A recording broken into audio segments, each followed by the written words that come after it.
जय सच्चिदानंद।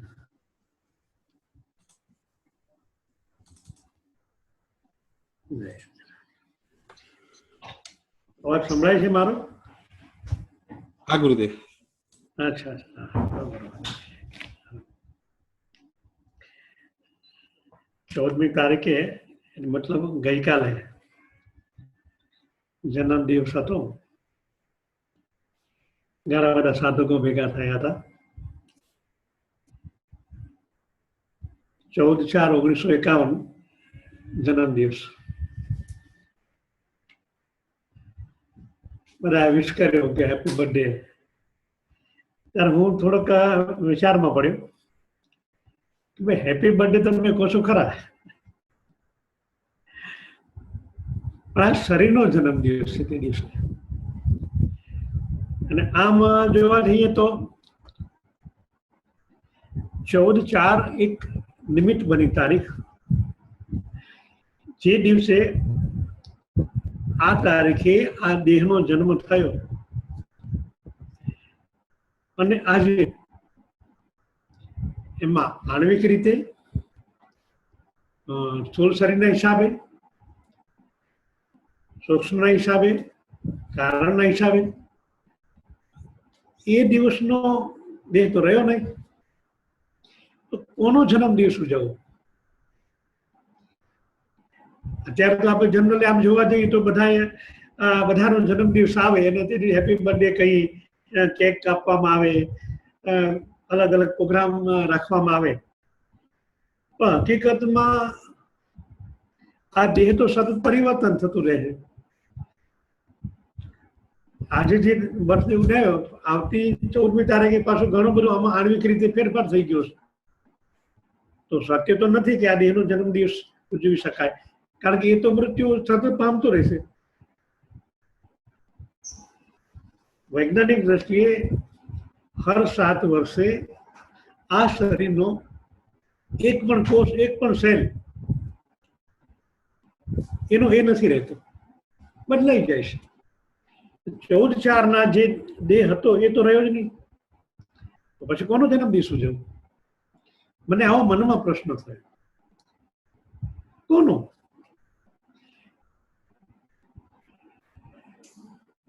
તો આ પરમાત્માનો એક અંશ આ દિવસે પૃથ્વી પર જન્મ્યો, આ તો અસત્ય બન્યું। એ દિવસે પરમાત્માનો અંશ જ્યારે આ દેહ લઈને, આ પ્રતીક બનીને આવ્યો, ત્યારે એની સાથે ઘણું બધું આવ્યું જે નથી દેખાતું, જેને આપણે કર્મો કહી,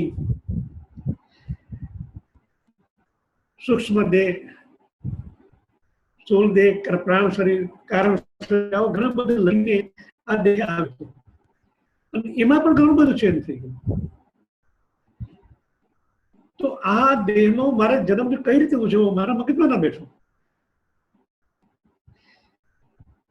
અને આ જનરલ બધાનો પ્રશ્ન છે ને, દરેકનો જન્મ દિવસ આવે છે, પણ આપણે એક આગળથી ચાલીએ બધા ઉજવતા એ રીતે આપણે ઉજવતા રહીએ, પણ હકીકતમાં એમાં ચેન્જીસ લાવવા જેવું છે કે જે એક પ્રાણ તત્વ રૂપે એક પરમાત્માના અંશ જન્મ્યો છે, એ અંશ એનો એ છે, બાકી બધું બદલાઈ ગયું છે। તો મારા હિસાબે તો એમ થાય કે 14મી તારીખે મતલબ ગઈકાલે આ દેહમાં જે તત્વો વિરાજમાન હતા, જે જાગૃતતા આવી, એ અને આવતી 14મી તારીખ સુધીમાં પરમાત્મા તરફ મારે શું કાર્ય કરવાના છે, જે મેં ગોલ બનાવ્યો કે આ 12 મહિનામાં હું આ રીતે કાર્ય કરીશ, એમાં હું કેટલું સફળ થઈ શક્યો, ત્યાં કેટલા મારા ગોલ બાકી રહી ગયા, ત્યાં તો ઈશ્વર તરફ અને પ્રયાણની ગતિ, ત્યાં રોકાવટ આવી, ત્યાં ગતિ મળી, કેમ કરું, શું કરું, આના માટેનો આ દિવસ છે કે જાગૃતતાનો દિવસ છે। જાગૃતતાનો દિવસ તો મારો 14/5 આવે છે, 14/5/2006।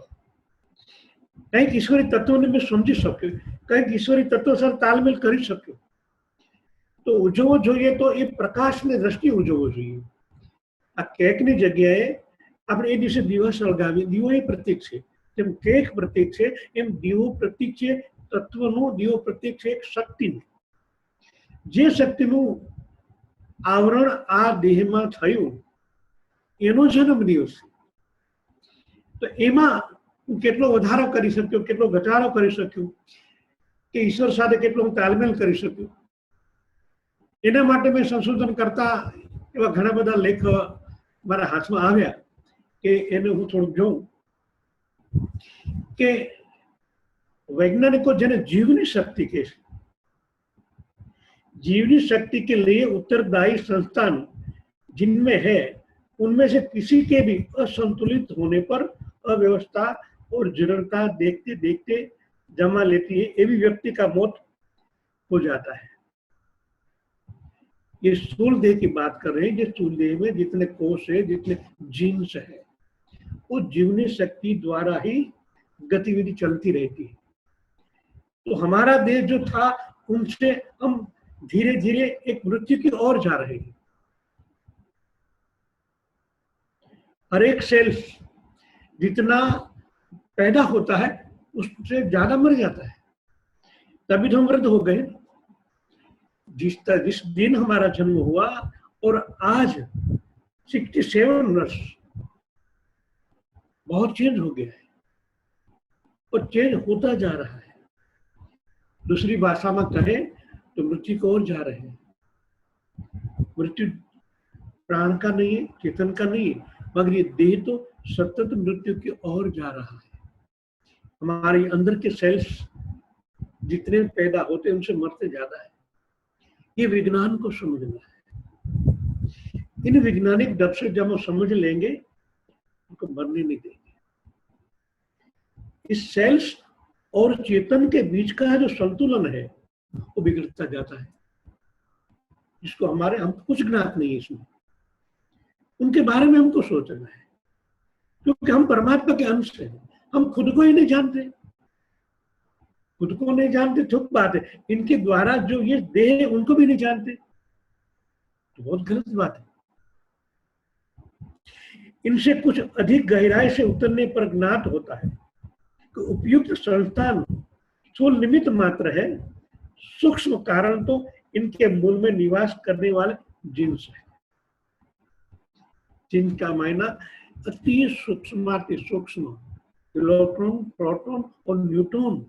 न्यूट्रॉन्स के भी अंदर आज तक वैज्ञानिक वहां नहीं पहुंचे. उनके 7 स्टेप है. वो 7 स्टेप हमारे 7 चक्रों के साथ जुड़े हुए, 7 शरीर के साथ जुड़े हुए, और ब्रह्मांड की जो 7 धाराएं इनके साथ भी ये जुड़े हुए. जब हम मूल तत्व को प्राप्त कर लेंगे, मूल तत्व का अनुभव कर लेंगे, तब ये जीन्स के लिए हमारे आगे सब खुल जाएगा. तो अगले मुकाम पर हम जब पहुंचेंगे 14/4/1900, जब ये देश 67 से 68 के वर्ष में प्रवेश करे, वहां तक मेरा गोल ये होगा कि इन जीन्स के अंदर उतर के इस वैज्ञानिक को, पूरी जो संस्थान को डेवलप करके लोगों के द्वारा जागृत किया जाए. जीन्स है जो संपूर्ण शरीर प्रक्रिया से संचालित करते हैं. वैज्ञानिकों का विश्वास है कि किसी प्रकार यदि इन्हें नियंत्रित कर लिया जाए तो काया की समस्त गतिविधियां स्वतः नियमित हो जाएंगी. क्योंकि देह चलता है जीवन शक्ति से, और जीवन शक्ति ये जीन्स के द्वारा पूरे हमारे कोश कोशिका में अब्जों कोशों का समूह है. जो दिखता है वो नहीं है, जो नहीं दिखता वो ही है. उनको जानने के लिए हमारे गोल होना चाहिए आज के जन्मदिन से अगले जन्मदिन तक इनमें हम कुछ कर पाए. इनके लिए थोड़ा बहुत वक्त निकालना पड़ेगा. हमारी सोच बदलनी पड़ेगी, हमारे विचार बदलने पड़ेंगे, हमारी कार्यवाही बदलनी पड़ेगी, तब जाके इनमें हम गहरा में जा पाएंगे. पिछले दिनों में इस दिशा में अनेक प्रयास हुए हैं वैज्ञानिकों द्वारा, और जेनेटिक इंजीनियरिंग नामक विज्ञान की एक अभिनव शाखा का विकास भी हुआ है. किंतु इस विज्ञान की सबसे बड़ी कठिनाई यह है कि कायागत ये शरीर ग्रंथ, प्रत्येक गड़बड़ी को मिटाने के लिए उससे संबंध हर एक जीन की मरम्मत करनी पड़ेगी। तो उनसे पहले जीन को जानना पड़ेगा, इसलिए ध्यान में बैठना पड़ेगा। बाहर की तमाम गतिविधि को बंद करके जब इनके अंदर हम गहराई से उतरेंगे, तब धीरे धीरे हमारे सेल्स, हमारे ग्रंथियों, स्राव ग्रंथि की ओर जाएंगे। स्राव ग्रंथियों की गतिविधि कहाँ कौन से चक्र में है उनको हम जान लेंगे। इनके बाद हम उनको पता करेंगे, इनको इलेक्ट्रॉन, प्रोटॉन, न्यूट्रॉन कहते हैं। इलेक्ट्रॉन का मतलब जो तरंग है, ये भूमिगत एक डिजाइन बन रही है। उनका कनेक्शन प्रोटॉन के साथ कैसे होता है, और ये दोनों के बीच में जो एक प्रकाश ऊर्जा है, वहां हमें स्थिर होना पड़ेगा, तब जाके कुछ हम कर पाएंगे। यदि किसी शरीर में 50 प्रकार की गड़बड़ियां हो तो लगभग उतने ही जीन्स में सुधार प्रक्रिया संपन्न करनी पड़ेगी। उसे मरने और सक्षम होने लगती है। समय बीतते साथ साथ ये क्रिया तेजी होती जाती है, जिससे अकाल मरण या उपचित होते हैं। इसका कारण बताने के लिए वैज्ञानिक कहते हैं कि इसमें प्रमुख भूमिका पिट्यूटरी ग्रंथि की स्राव है। जब जीन्स को पिट्यूटरी ग्रंथि का स्राव नहीं मिलता है, तब गड़बड़ी होने लगती है, रोग होने लगते हैं। तो इन पर हमको गहरे से सोचना पड़ेगा कि हमारा शरीर रोगग्रस्त न हो। जो हमारी इच्छाएं, आकांक्षाएं पूरी करनी हो, तो इन पर हमको गहरे से सोचना पड़ेगा। ये शरीर रोगग्रस्त न हो, तंदुरुस्त हो, शारीरिक, मानसिक हर प्रकार से ये संतुलित होगा, तभी हमारे जीवन में जो हम गोल निश्चित करते हैं उनको हम पा सकेंगे। क्योंकि शरीर माध्यम है, इस शरीर द्वारा ही सब कुछ प्राप्त करना हो तो पहले आपको ये प्राप्त करना पड़ेगा। कभी अकाल न हो, कभी जिन्स का मृत्यु न हो, अगले साल तक ये शरीर पूरा के पूरा स्वस्थ रहे। इनके लिए हमें गहराई से सोचना पड़ेगा। वैज्ञानिक को तो कर रहे, मगर हम ध्यान द्वारा भी इनके अंदर उतर के आगे बढ़ना चाहते हैं। तो आपने बात में समझी ना, पिट्यूटरी ग्लैंड जो हमारे ऊपर से 2.5 से 3 इंच अंदर है, इन दोनों, इसके स्राव में एक प्रकार का रसायन की अधिकता पाई जाती है, जिसकी मात्रा बढ़ते पर्यावरण प्रदूषण से उत्पन्न मानसिक विक्षेपों से और अधिक बढ़ जाती है। स्थिति तब और गंभीर हो जाती है जब व्यक्ति स्वयं मानसिक अस्थिरता की अवस्था में गुजर रहा है। इन दिनों का संयुक्त प्रभाव इतना घातक होता है कि व्यक्ति देखते देखते बूढ़ा हो जाता है और फिर मौत की अपनी दस्तक देने लगती है। नुधन जैव रसायनविद्ता एलन पोलाक का कहना है, यदि अंतरस्रावी तंत्र पर नियंत्रण किया जा सके तो न केवल एडोफाइल रस नियमित होता है, वरना शरीर प्रतिरक्षा तंत्र भी समृद्ध और सशक्त बन जाता है। रोग प्रतिकार, इम्यूनिटी भी हमारी बढ़ जाती है। इनके अनुसार यह वह बढ़ाने की प्रक्रिया में थाइमस ग्रंथि का भी महत्वपूर्ण हाथ है। दूसरी ग्रंथि हमारी थाइमस, ऐसे 8 प्रकार की ग्रंथियां हैं। पिट्यूटरी, पिनियल, थायराइड, पैराथायराइड, मोडिला को कह रहे, थोरोनिन, इस सब 8 प्रकार की ग्रंथियों पर हमारा नियंत्रण पहले होना चाहिए। वे कहते हैं कि इन दिनों अचिंत चिंतन की बढ़ती मात्रा से कारण इस ग्लैंड पर अतिरिक्त दबाव पड़ता है। धीरे धीरे वह सिकुड़ने लगती है और अंत में अपने वास्तविक आकार का एक हिस्सा गंवा रही है। आकार घटने के साथ साथ उनकी सक्रियता भी कम होने लगती है, जिससे संपूर्ण प्रतिरक्षा प्रणाली प्रभावित होती है और कमजोर पड़ जाती है। कमजोर अवयव बायोलॉजिकल एज को बढ़ा देते हैं, जबकि यथार्थ को कम्युनोलॉजिक एज उतरने लगती है। दूसरे शब्द में हम कहें, यदि बुढ़ापा है। तो इस दिन में मैं संदेशा ये देने जा रहा हूं कि हम ध्यान की प्रक्रिया में तो जाते हैं, मगर ध्यान के अंदर शून्य अवस्था में हमारी बॉडी की ओर भी हमको देखना पड़ेगा, संकल्प करना पड़ेगा। अनंत कोटि ब्रह्मांड से प्राण की महावर्षा हमारी 8 प्रकार की जो स्राव ग्रंथियां उनके ऊपर प्रविष्ट हो, उतरने लगे, एक एक कोष, एक एक सेल्स प्राणमय हो जाए।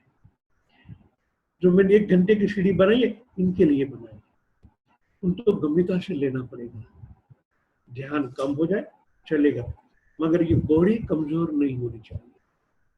जब बॉडी कमजोर हो जाएगी तो आपका ध्यान का गोल भी रह जाएगा, आपके जो आधार बाहर का है अर्थ कमाने का, वो भी बदलने लग जाएगा। तो ध्यान का महत्व बहुत है, वास्तविकता से वाइब्रेशन का महत्व बहुत है। धीरे धीरे हम इसके आगे बढ़ते बढ़ते उन पर हमारा कंट्रोल आ जाएगा।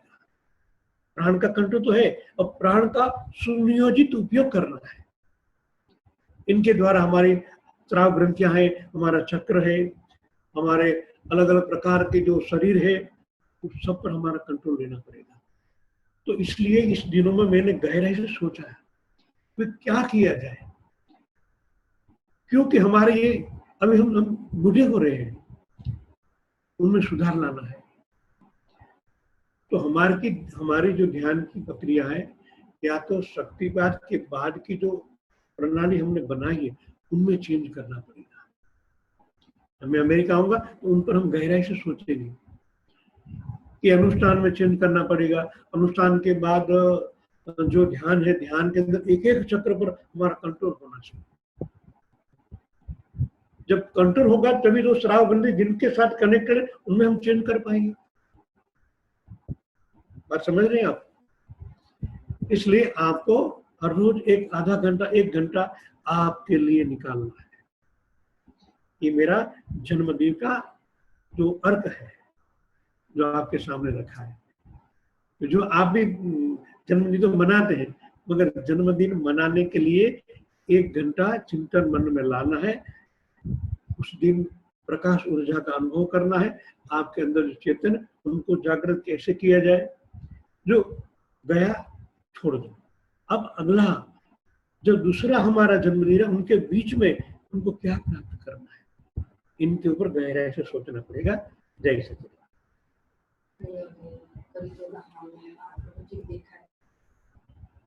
दिखाओ ये आपको दिखाओ।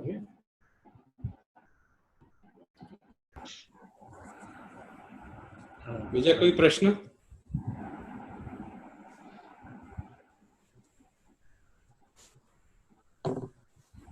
ગુરુદેવ, બહુ દિવસે આપ આવ્યા છો, બધા આપને જોવામાં જ મગ્ન છે. કિરણભાઈ નિપાને ક્વેશ્ચન છે. આપ પૂછો, આપ પૂછો. હા ગુરુજી, જય ગુરુદેવ, જય માતાજી. હું ધ્યાન કરતી હોઉં તો મારા ચક્રો ખુલે એવી મને ક્યારે ખબર પડે? હકીકતમાં તો ચક્ર એક જાળા છે, આપણી એક માનસિક કલ્પના થઈ ગઈ છે કે ચક્ર આ ટાઈપનું હોય ને આમ ખુલતો દેખાય ને આપણે જેમ દરવાજો ખુલીને કેમ ખબર પડે, એને જેમ ચક્ર ખુલતો નહીં, આપણી એક કલ્પના છે. હકીકતમાં એવું નથી. ચક્ર ખુલવાનો અહેસાસ ક્યારે થાય કે માનો તમને મણિપુર ચક્ર ખુલવાનો અહેસાસ એવો થાય કે તમારું મણિપુર ચક્ર ડેવલપ થાય, એક ખુલી રહ્યું છે, ત્યારે સમજો કે આ મણિપુર ચક્ર એક્ટિવ છે. या हार्ट चक्र में हो तो हार्ट चक्र ने તમારે એ જગ્યાએ ધીરે ધીરે તમને ખુલતું હોય એવું લાગે, या तो एक प्रकाश ફેલાઈ રહ્યો એવું લાગે, એટલે તરંગો ફેલાઈ રહ્યા હોય ને એવું લાગે, તો સમજો કે મણિપુર ચક્ર या અનાહત ચક્ર ડેવલપ થઈ રહ્યું છે.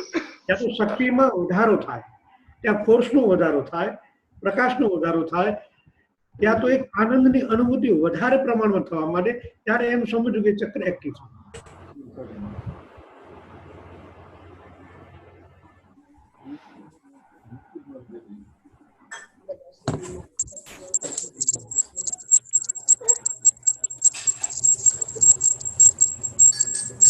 किरण भाई,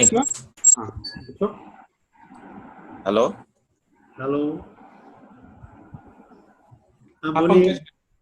हाँ किरण भाई, हाँ प्रणाम गुरुदेव, प्रणाम माता जी. आप दोनों को जन्म दिवस की बहुत बहुत हार्दिक शुभकामनाएं. धन्यवाद. Thank you. मेरा एक क्वेश्चन था. क्वेश्चन बोल तो मेरी एक अनुभूति है, मैं जो शेयर करना चाहता हूँ कि शक्तिपात होने के बाद में मेरा पर्सनली जो स्पिरिचुअली जो डेवलपमेंट है बहुत उसमें उसमें बहुत डेवलपमेंट हुआ इन द सेंस कि मेरा जो माइंड जो भागता था बहुत, जो हरदम सोचने लगता था, वो काफी कम हो गया है अभी पिछले 1 साल में।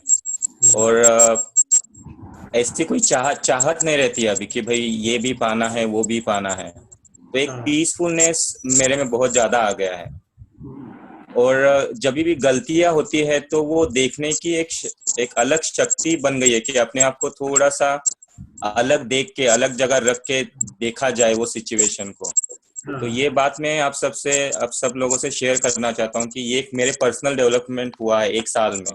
जो पहले मैं मानता था कि भगवान जैसे मूर्ति, अभी भी मैं मानता हूँ मैं कि भगवान मूर्तियों में रहते हैं, जैसे मैं विठ्ठल भगवान का मैं बोलता था, अभी भी मेरे में एक वो भक्ति का वो है। बट फिर भी एज अ मानव, ये बॉडी को देखता हूँ कि जैसे ये खेल चल रहा है, उस खेल को देखने की एक क्षमता मेरी बढ़ गई है कि कैसे खेल रहा है ये खेल।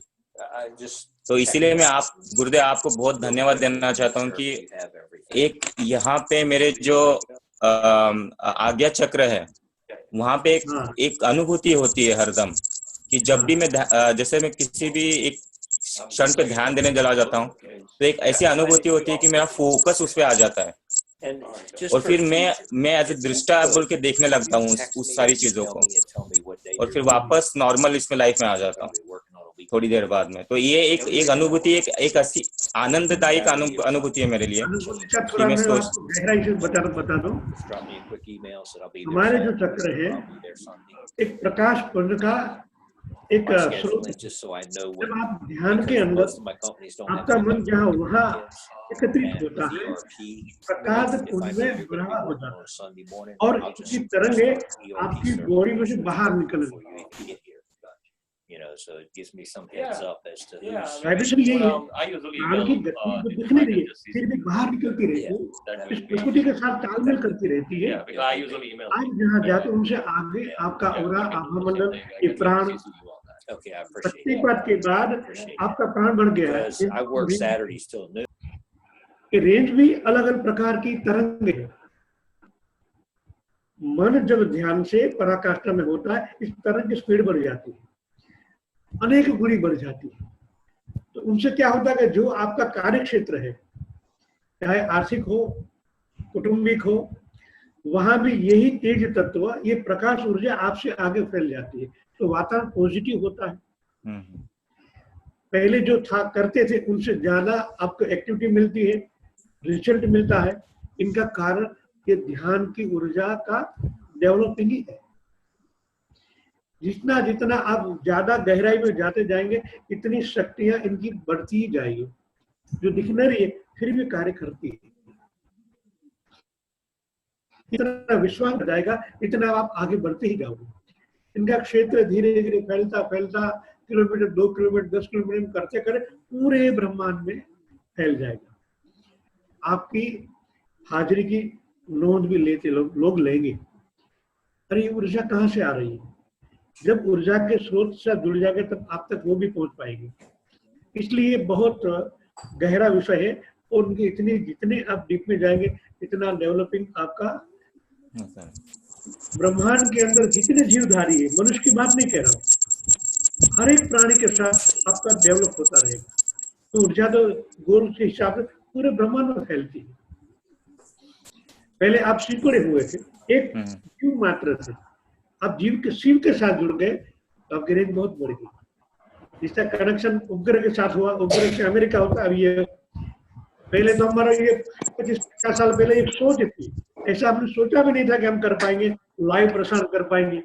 आज इस सामने है रिजल्ट। इसी तरह ये प्राण तत्व की गहराई इतनी बड़ी है ना, आप आगे बढ़ते जाओगे, जीने की चाह भी बढ़ती जाएगी, सच्ची राह भी मिलेगी। जीने का तरीका बदल जाएगा, देखने का नजरिया बदल जाएगा, सब पे आनंद चेंज हो जाएगा। इसलिए मैंने सेल पर बात कहा, इस सेल के अंदर बहुत गहराई में जाने से हमारी श्राव संख्या भी बढ़ेगी, हमारी रेंज भी बढ़ेगी और हमारा नजरिया भी चेंज हो जाएगा। आज तो यही है, देखने का नजरिया बदल जाएगा। हाँ, देखने का नजरिया डेफिनेटली बदल जाता है, मेरा बदल गया है उस तरह से। और गुरुजी एक एक्सपेक्टेशन है कि भाई जब ध्यान में बैठूं तो जैसे हमारे गुरु भाई है ध्यान कर रहे हैं, जैसे आप ध्यान कर रहे हो, तो ध्यान के अंदर हम आप लोगों को कैसे मिल पाए, क्योंकि हम सारे एक ही हैं, हम ऊर्जा स्रोत ही है, बट हाँ। ऐसे उस लेवल पे डिफरेंस हो सकता है। नाम से, संकल्प से मिल सकते हैं आप। जैसे आप ध्यान में बैठे, गुरुदेव के साथ मेरा तार एक हो, तो तुरंत मेरे साथ आपकी तार एक हो जाएगी और बाद में अनुभूति भी आपको अनुभव होने लगेगी। जो संकल्प है यहाँ से तुरंत ट्रांसफर होके आपके तभी आपको क्या करना है, बिल्कुल निर्विचार शांत होना है। यहाँ से जो मेरा भाव भेजा है वो आपके अंतःकरण में उतरेगा और फीलिंग बताएगा, हाँ। शब्दों द्वारा या अनुभूति के द्वारा। इस सूक्ष्म आदान प्रदान का इस तरह प्रक्रिया है। सब ठीक है, धन्यवाद गुरुजी।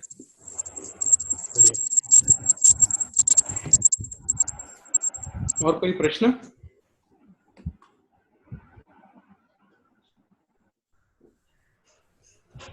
गुरुदेव को हम सब मिलके અમીશભાઈ ને કેવું છે, આજે વિજલબેન ને આવ્યા હતા મળવા, 5-6 કલાક સત્સંગ કર્યો, વાત થઈ અમારી ગુરુદેવ. હમણાં વાત થઈ ને? હા, એ આવ્યા હતા લોકો બંને જણા, બીજા બેને લેતા આવ્યા હતા. એમના બિલ્ડિંગમાં